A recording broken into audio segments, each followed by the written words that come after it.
మహాదేవ శ్రీమాత్రే నమః. Welcome to our channel. ద్వాదశ రాశులకు సంబంధించి జూలై నెలలో మరి 12 రాశుల వారికి ఏ విధంగా ఉండబోతున్నాయి అనేటువంటి విషయం కావచ్చును. అదేవిధంగా ఏ రాశుల వారికి అద్భుతమైనటువంటి రాజయోగాలు పట్టబోతూ ఉన్నాయి. మరి ఇక్కడ సూర్యుడు శుక్రుడు కూడా కలవబోతూ ఉన్నారు ఈ నెలలో. కనుక ఈ ద్వాదశ రాశులలో ఎవరికి బాగుంది, ఎవరికి బాగాలేదు అనేటువంటి విషయాన్ని క్షుణ్ణంగా కూడా ఈ యొక్క వీడియోలో మనం తెలుసుకుందాం. ముందుగా విషయం ఏమిటి అంటే, గోచారం వేరయ్యా, గ్రహచారం వేరు. ఈ విషయాన్ని మీరు గమనించుకోండి. గోచారంలో గ్రహాలు మారుతూ ఉంటాయండి. మనకు కుజుడు 40 రోజులకు ఒకసారి, 45 రోజులకు, అదేవిధంగా శుక్రుడు 20-25 రోజులలో, చంద్రుడు 1-2 రోజులలో మారిపోతూ ఉంటాడు, గురువు సంవత్సరానికి ఒకసారి మారిపోతూ ఉంటాడు, శని భగవానుడు 2.5 సంవత్సరాలకు ఒకసారి మారిపోతూ ఉంటాడు.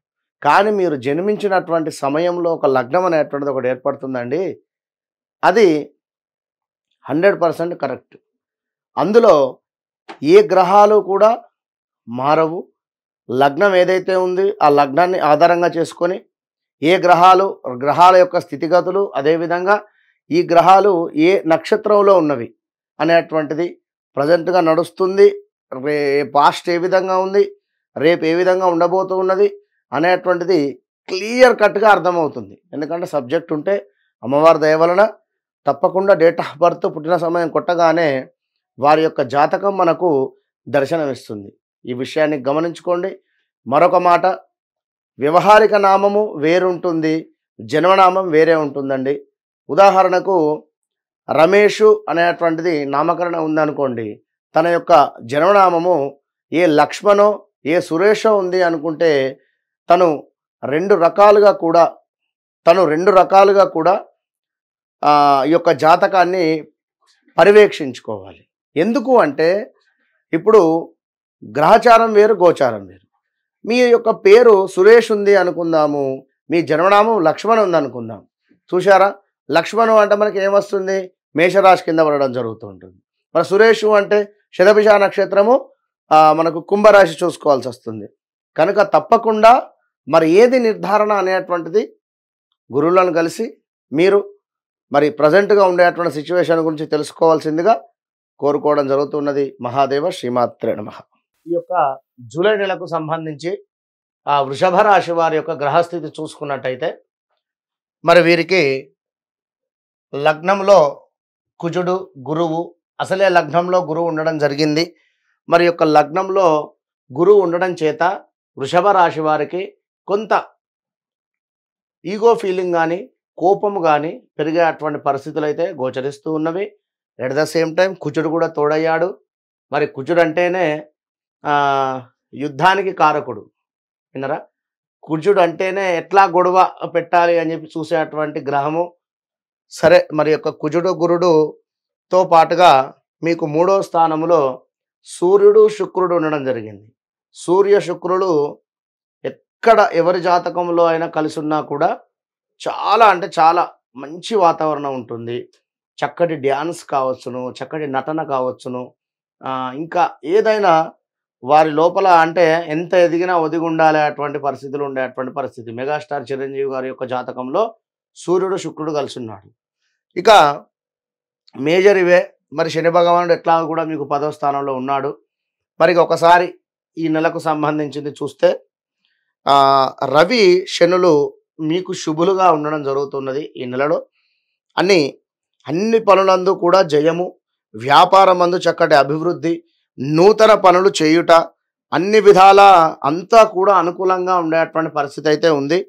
మరి ధనయోగం ఉంది, వస్త్ర ప్రాప్తి ఉన్నది, బంధుత్వాలు బలపడేటువంటి పరిస్థితి ఉన్నది, ఖర్చులు సంతృప్తికరంగా ఉంటున్నాయి, ఉల్లాసంగా ఉండుట, గృహమునకు అలంకరణ వస్తువులు కొనుట, ఇంకా పనులు స్థిమితముగా పూర్తి చేయుట వలన కొంత విలువైనటువంటి వస్తువులు కొనడము, గురువు వల్ల కొన్ని చిన్న చిన్న ఆటంకాలు ఏర్పడేటువంటి పరిస్థితి ఉంది. చూసిండ్రా, నేను ముందే చెప్పాను, గురువు కొంత లగ్నాత్ ఉండడం చేత, ఇప్పుడు ఒక గురువు మనకు ఒక చదువు చెప్పినటువంటి టీచర్ మన ఇంటికి వస్తే ఏ విధంగానైతే మనము మర్యాదపూర్వకంగా ఉంటామో, అదేవిధంగా గురుగ్రహము వృషభ రాశి వారి యొక్క లగ్నంలో ఉంది కనుక ఈ విషయాన్ని గమనించుకొని వృషభ రాశి వారు ఖచ్చితంగా కూడా ఎంతో ఒదిగి ఉంటే మంచి ఫలితాలు అయితే ఉంటవి. మరి ఇక ఈ యొక్క కుజుడు మీకు లగ్నాత రావడం చేత ఈ యొక్క వృషభ రాశి వారికి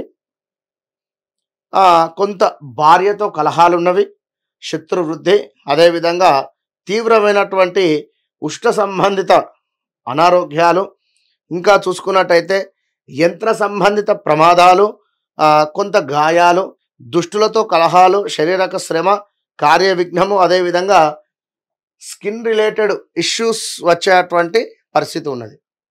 స్కిన్ రిలేటెడ్ ఇష్యూస్ వచ్చేటువంటి పరిస్థితి కూడా గోచరిస్తుంది. మరి ఇక్కడ కుజుడు ఉన్నటువంటి స్థానం నుండి 4ను ప్రేరేపిస్తూ ఉన్నాడు ఇక్కడ మనకు. అదేవిధంగా 7, 8ని కూడా ప్రేరేపిస్తున్నాడు. 7 అంటే ఉదరనేత్ర సంబంధ వ్యాధులు అనుకున్నాము, కొంత వస్తువులు నాశనం జరిగేటువంటి పరిస్థితి ఉన్నది. ఇంకా కుటుంబ కలతలు, బంధుమిత్రులతో వైరాలు, శ్వాసకోశ సమస్యలు ఉన్నవి, రుణ బాధ, కొంత అగౌరవము పనిచేసే చోట ఏర్పడేటువంటి పరిస్థితి గోచరిస్తూ ఉన్నది. మరి ఇక్కడ చూసుకున్నట్టయితే సూర్యుడు మీకు అద్భుతంగా కూడా 3లో ఉండడం వలన శారీరక సుఖం ఉంది, ఇష్టసిద్ధి ఉంది, మానసిక ఉల్లాసం ఉంది, సంతృప్తికరదాయకం ఉన్నది, చక్కటి ఆరోగ్యం కూడా గోచరిస్తూ ఉన్నది సూర్యుని మూలకంగా. మరి శుక్రుడి మూలకంగా ఏమిటయ్యా అనుకుంటే వ్యాపార భాగస్వాముల వలన కొంత నష్టము, జీవనాధార నష్టము ఉన్నది, వ్యయ ప్రయాసలు, కొంత కార్యహాని ఉన్నది. మరి ఇక్కడ సూర్యుడు శుక్రుడు కలిసి ఉండడం చేత అద్భుతమైనటువంటి వాతావరణం చెప్పారు కదా గురువు గారు. మరలా చివర శుక్రుని వల్ల కొంత ఇబ్బంది అంటున్నారు అనుకున్నట్టయితే సూర్యుడు శుక్రుడు ఇద్దరు కలిసి ఉన్నారు కనుక మొత్తము పవర్ కూడా సూర్యుడు ఇచ్చేటువంటి పరిస్థితి ఉంటుంది మనకు. కనుక సపరేట్గా శుక్రుడు ఒక్కడే ఉంటే అక్కడ శుక్రుడు మాత్రం ఇచ్చేటువంటి ఫలితం అది. ఇద్దరు కలిసి ఉన్నారు కనుక సూర్యుడు ఇచ్చేటువంటి ఫలితాలే శుక్రుడు ఇచ్చేటువంటి ఫలితాలు కంప్లీట్గా సూర్యుడు ఇవ్వడం జరుగుతున్నది కనుక సూర్యుడు మనకు 3వ స్థానంలో అద్భుతంగా ఉంది కనుక డోంట్ వరీ. కుజుని మూలకంగానే మీకు కష్టం ఉన్నది కనుక కుజుని ప్రసన్నం చేసుకోండి.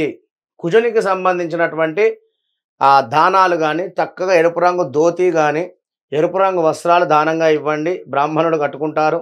అదేవిధంగా కందులను కుజునికి నివేదన చేసి దానంగా ఇచ్చేటువంటి ప్రయత్నం చేయండి.